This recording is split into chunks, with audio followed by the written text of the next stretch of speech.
Welcome students. Today I am going to introduce two new topic relating to bills of exchange. Number one is noting charges and number two is interest. आज हम आपके सामने में इस present video में bills of exchange से संबंधित दो महत्वपूर्ण जानकारी या समस्याओं या कंडीशंस को लेकर के आए हैं। एक है नोटिंग चार्जेस से संबंधित, दूसरी है इंटरेस्ट या ब्याज से संबंधित। नोटिंग चार्जेस अर्थात अवलोकन व्यय या नोटिंग व्यय, कुछ भी किसी भी नाम से कहा जा सकता है।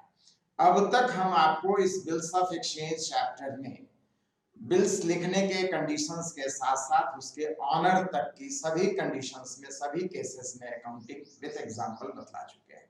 इतना ही नहीं, उसके बाद हम देखें कि किसी भी रीजन से ड्रॉई बिल्स का पेमेंट नहीं करता है, जिसे हम डिसऑनर या कैंसिलेशन ऑफ बिल के अंतर्गत भी विद एग्जांपल हम डिफरेंट केसेस में अकाउंटिंग बतला चुके हैं। अब अगर पेमेंट नहीं करता है ड्रॉई तो पेमेंट लेना है, पेमेंट छोड़ना तो है नहीं। अब प्रश्न ये उठता है कि बात अब स्ट्रेट फॉरवर्ड नहीं रह गया। स्ट्रेट फॉरवर्ड रहता तब जबकि वो एग्रीमेंट करके ड्यू डेट में पेमेंट कर देता है। यहाँ पेमेंट नहीं किया, बात कॉम्प्लिकेटेड हो गई, तो अब हम लीगल प्रोसेस से बात को आगे बढ़ाना चाहिए। अब लीगल प्रोसेस क्या कहता है कि अगर ड्रॉई ड्यू डेट में बिल्स का पेमेंट नहीं करता है तो सबसे पहले तो क्वेश्चन में हमें यह देखना चाहिए कि बिल किस कंडीशन में है। बिल हो सकता है ड्रॉयर के पास रिटेन करके रखा गया हो सकता है बैंक में डिस्काउंटिंग कराया हुआ हो सकता है इंडोर्समेंट कंडीशन वाला बिल हो सकता है बिल्स फॉर कलेक्शन वाला कंडीशन में बिल हो, किसी भी कंडीशन में बिल हो। होल्डर ऑफ द बिल को चाहिए लीगली कि अगर ड्यू डेट में पेमेंट नहीं मिलता है, फर्स्ट कंडीशन में होल्डर ऑफ द बिल कौन है? ड्रॉयर। सेकंड कंडीशन में होल्डर ऑफ द बिल कौन है? बैंक। थर्ड में इंडोर्सी है, फोर्थ में बैंक। तो जहां पर भी बिल है उसे चाहिए कि ड्यू डेट में जैसे ही पेमेंट नहीं मिलता है वह एक लीगल नोटिस या लीगल फॉर्मेलिटी कर ले कि कोर्ट ऑफ लॉ में जाकर के, नोटरी पब्लिक रहता है कोर्ट ऑफ लॉ में, वहां से जाकर के एक सर्टिफिकेट ले ले कि बिल का पेमेंट ड्रॉई ने नहीं किया। उसको कन्विंस करना बहुत ही सिंपल है, कारण कि बिल हमारे पास में पेमेंट हो जाता तो बिल चला जाता। बिल है इसका मतलब बिल का पेमेंट ड्यू डेट बीतने पर भी नहीं हुआ। तो इस प्रकार का हमें सर्टिफिकेट लेना कठिनाई नहीं होगी। हाँ, निश्चित रूप से कोर्ट कचहरी जाने आने में या उसके जो चार्जेस हैं हमें पे करना पड़ेगा, नोटिंग चार्जेस पे करना पड़ेगा। इन सब एक्सपेंसेस को हम नोटिंग चार्जेस या अवलोकन खर्च के नाम से जानते हैं। यदि हमारे से कोर्ट ऑफ लॉ दूर है तो ऐसी स्थिति में हम किसी भी गवर्नमेंट ऑफिस में जा करके 5 एम्प्लॉई से एक ऐसा सर्टिफिकेट ले सकते हैं कि ड्रॉई ने बिल्स का पेमेंट नहीं किया है। तो इस कंडीशन में भी लिया गया सर्टिफिकेट लीगली काम करेगा। ऐसे कंडीशन में जो भी एक्सपेंसेस पे करना पड़ता है हम उसे नोटिंग चार्जेस कहते हैं। निश्चित रूप से होल्डर ऑफ द बिल को ये पैसा पे करना पड़ेगा। अल्टीमेटली गलती है ड्रॉई की, अल्टीमेटली पैसा है लेना ड्रॉई से। इस तरीके से इससे रिलेटेड क्या अकाउंटिंग होगी इसकी भी जानकारी हम आपको देने जा रहे हैं। तो first condition, when bill retained by dryer, उस कंडीशन में ये एक्सपेंस पे करेगा वास्तव में ड्रॉयर, लेकिन लेना किससे? ड्रॉई से। एंट्री बनेगी drawee debit to cash account. ये किस अमाउंट से एंट्री बनेगी? तो नोटिंग चार्जेस अमाउंट से बनेगी। सेकंड कंडीशन डिस्काउंटिंग बिल का है, डिस्काउंटेड बिल है तो उस कंडीशन में क्या एंट्री होगा? तो ड्रॉई से पैसा लेना है नोटिंग चार्ज का भी, और बैंक को पैसा देना है नोटिंग चार्ज, कारण कि बैंक को एक्चुअली नोटिंग चार्जेस की फॉर्मेलिटी को किया, एक्सपेंसेस को किया है, इसलिए एंट्री बनेगी ड्रॉई डेबिट टू बैंक।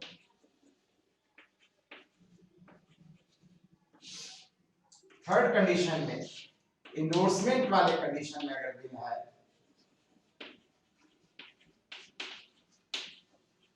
तो ड्रॉई से पैसा लेना है और इंडोर्सी को देना है।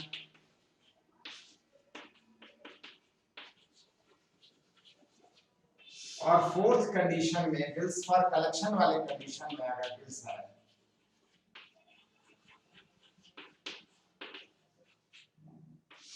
तो ड्यू डेट में जब बिल्स नॉट कलेक्टेड की स्थिति है, डिसऑनर की स्थिति है और नोटिंग चार्जेस करवाता है, तब भी पैसा किससे लेना है? ड्रॉई डेबिट। अब चार्जेस कौन पे करेगा? तो बैंक। किस अमाउंट से ये सब एंट्री बनेगी? तो नोटिंग चार्ज के अमाउंट से। प्रश्न ये उठता है कि ये अकाउंटिंग किस डेट में हो रही है? तो ड्यू डेट में।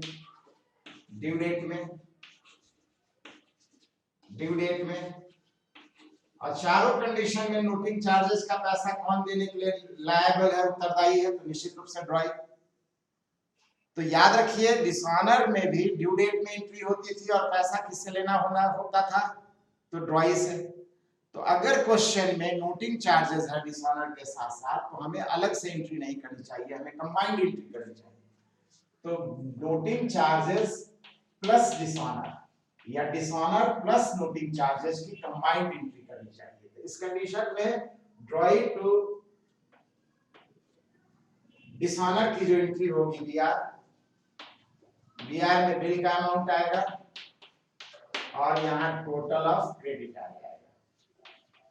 दोनों अमाउंट लेना है, नोटिंग चार्ज का भी और बिल का भी। इस कंडीशन में ड्रॉई से पैसा लेना है, बिल का भी और नोटिंग चार्ज का भी। बैंक को पेमेंट करना है, बिल का भी नोटिंग चार्ज का भी। तो बस जस्ट अमाउंट नोटिंग चार्ज का डिसऑनर के कंडीशन में बिल की एंट्री के साथ जुड़ जाएगा। दोनों के अमाउंट को कंबाइन करके एंट्री बनाएंगे। यहाँ भी वही स्थिति है, ड्रॉई से पैसा लेना है, बिल का भी नोटिंग चार्ज का भी, और इंडोर्सी को देना है बिल का भी और नोटिंग चार्ज।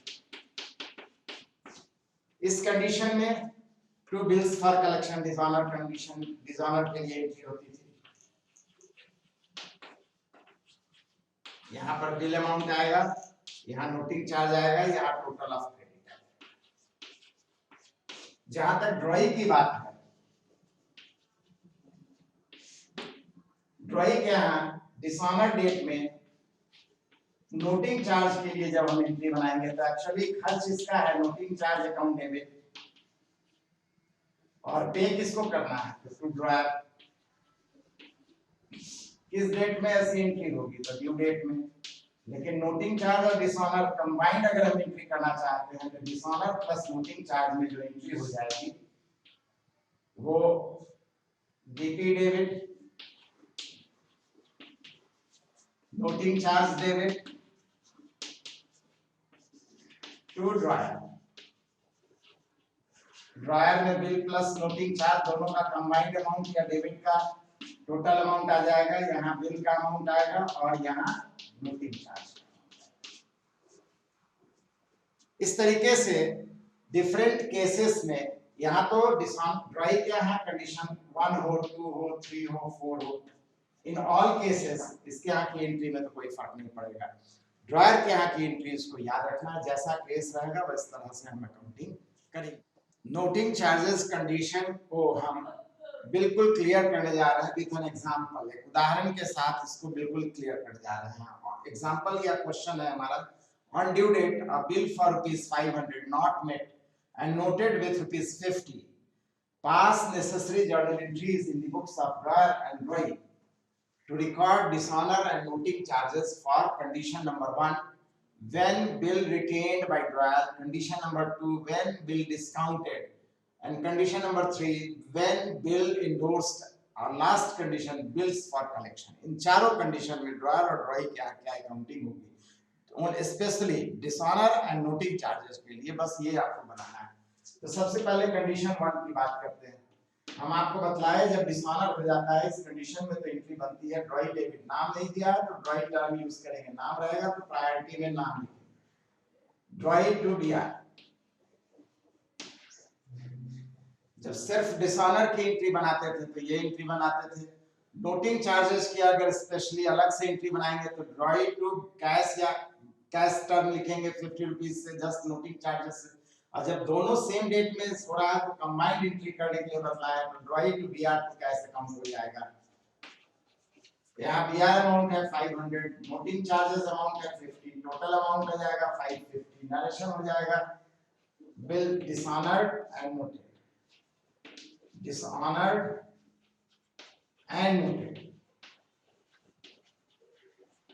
बाय सेल्फ, खुद ड्रॉयर के द्वारा ऐसा किया गया। सेकेंड कंडीशन रहने से जब डिस्काउंटेड वाला कंडीशन में बिल है तो एंट्री बनेगी ड्रॉई डेबिट, नाम नहीं दिया तो ड्रॉई लिखेंगे। टू बिल का पैसा किसे देना है तो बैंक। नोटिंग चार्ज भी कौन कर रहा है तो बैंक, इसलिए नोटिंग चार्ज का भी पैसा किसे देना है तो बैंक को। दोनों के अमाउंट को कंबाइन कर देंगे, 500 बिल अमाउंट है, 50 रुपीज नोटिंग चार्ज है। नरेशन हो जाएगा discounted bill dishonoured, discounted bill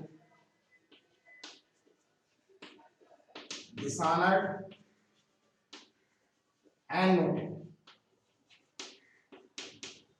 understood and noted by bank।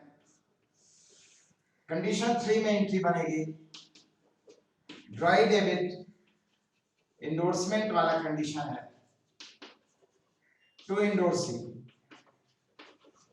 बात वही है, अमाउंट में यहाँ पर भी 550 से हो जाएगा। ड्रॉई का पैसा लेना है, बिल का भी, नोटिंग चार्ज का भी, और इंडोर्सी को भी पेमेंट करना है, बिल का भी, नोटिंग चार्ज का भी, क्योंकि बिल रिटेन करके रखा है इंडोर्सी, नोटिंग चार्जेस का पेमेंट उसे ही करना पड़ा होगा। तो endorse bill dishonoured and noted. Last condition, condition 4 में drawee to bills for collection. ये तो बिल अमाउंट से एंट्री होगी। नोटिंग चार्ज है तो नोटिंग चार्ज बैंक पेमेंट करेगा मेरे अकाउंट से, इसलिए बैंक अकाउंट क्रेडिट होगा 50 रुपीज से, 500 से और 550 से। यहाँ बिल्स फॉर कलेक्शन,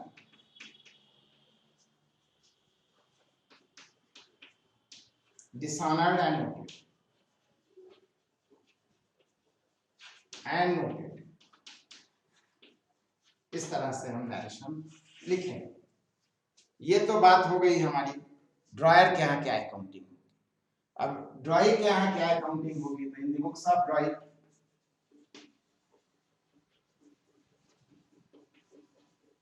ड्रॉई के यहाँ कोई भी कंडीशन रहे, यहाँ तो बस कंडीशन कोई भी रहे एंट्री सेम होना है।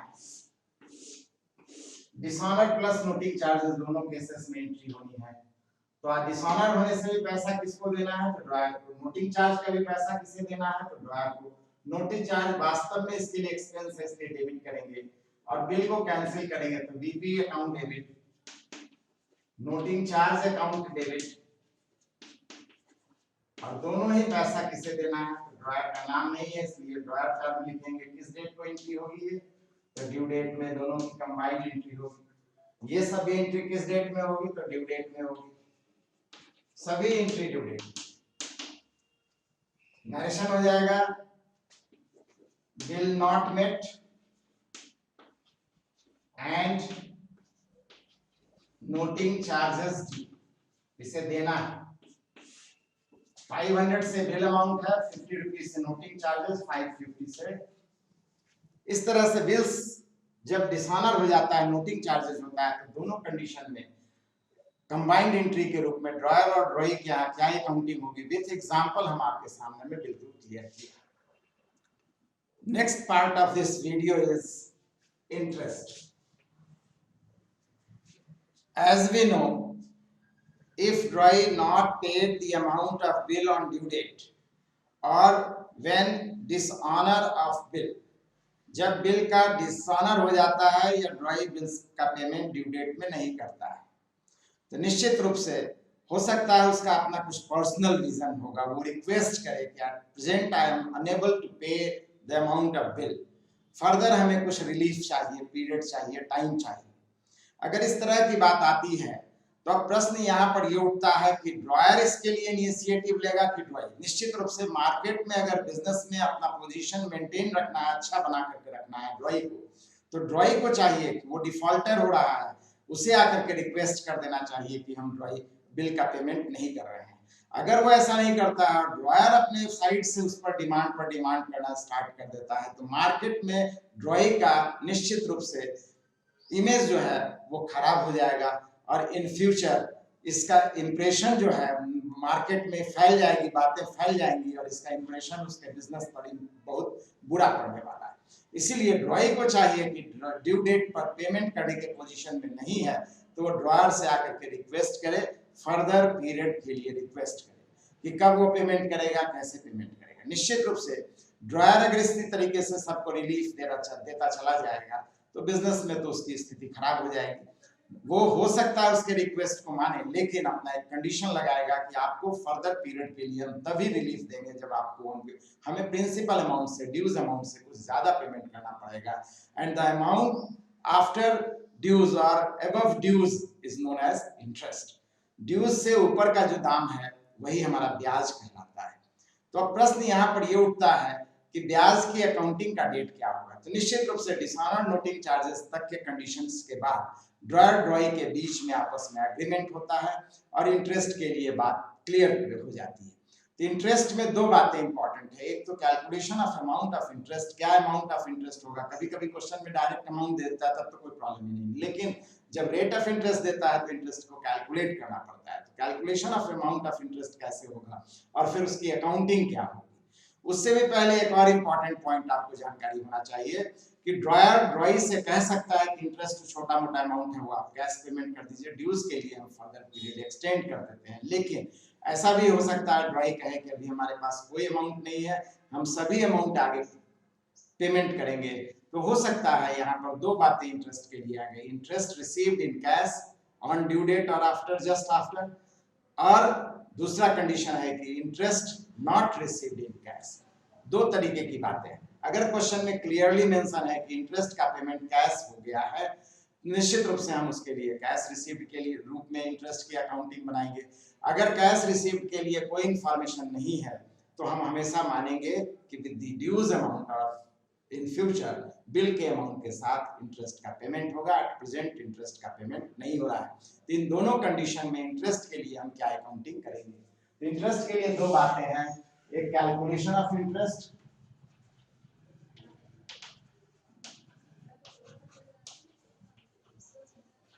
और दूसरा accounting for interest.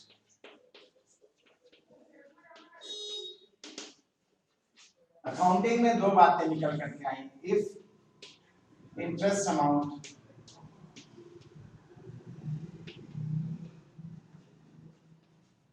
Paid in cash,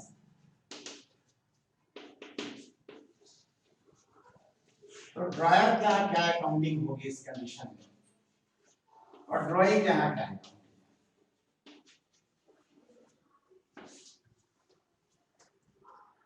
जब ड्रॉयर को तो इंटरेस्ट पेमेंट मिलेगा, इंटरेस्ट कैश रिसीव्ड या cash received for interest,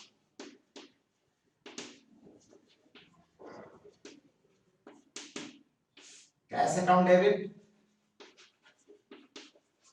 to interest. कौन सा अमाउंट आएगा, इंटरेस्ट अमाउंट। और अगर इंटरेस्ट नहीं मिल रहा है, बाद में दिया जा रहा है, when interest amount is receivable, मिलने वाला है, मिलेगा इन फ्यूचर, अभी नहीं मिल रहा है, तो किससे लेना है, ड्रॉई से, टू इंटरेस्ट। और ये दोनों कंडीशन में कौन सा अमाउंट आएगा इस एंट्री में, तो इंटरेस्ट अमाउंट, जो कि हम इंटरेस्ट कैलकुलेशन में भी बतलाते हैं। ड्रॉई की जब बात करते हैं, when interest paid in cash, नगद पेमेंट अगर कर देता है इंटरेस्ट का, तो इंटरेस्ट इसके लिए एक्सपेंस है, इसलिए interest account debit to cash account. और दूसरा कंडीशन है when interest is payable, देना है, अभी नहीं देना है, तो उस कंडीशन में भी इंटरेस्ट आज दे कल दे कभी दे, इंटरेस्ट इसके लिए एक्सपेंस लॉस है, डेबिट करेंगे।